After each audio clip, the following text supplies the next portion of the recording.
President Trump's never-ending stream of outrages has been overtaken by news about the end of the Mueller investigation, but it's still worth noting that his personal attacks on the late Senator John McCain are as unwise as they are unfair. The maxim, "Don't speak ill of the dead," goes all the way back to ancient Greece and good advice for those who don't want to come across as small and insecure. John McCain was a deeply flawed individual, and he would have been the first to admit it, as well as the first to mock the idea that he was somehow special. He had a temper, especially in his younger days. He was a lazy screw-up who too often coasted through life. He certainly never claimed to be a genius, and no one ever claimed he was a saint. And yet, John McCain achieved great things. He achieved these things not because he was special, but because he believed in something more important than himself. Most people are aware of McCain's patriotism and how he was held as a POW for 5.5 years and how he suffered torture at the hands of his captors. They also know how he refused to be released by the North Vietnamese until those who had been captured before him were released as well. McCain bore the scars of his imprisonment the rest of his life and,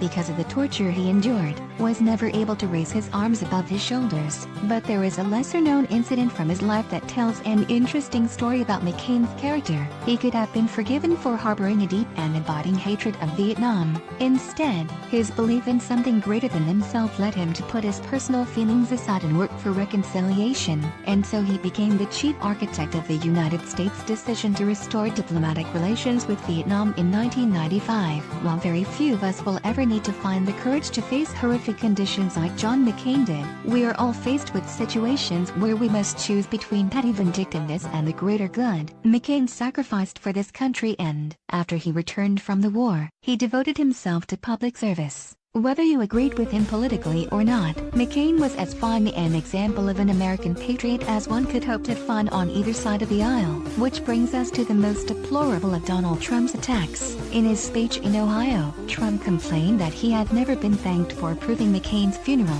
First, this is largely incorrect because President Trump didn't approve much of anything.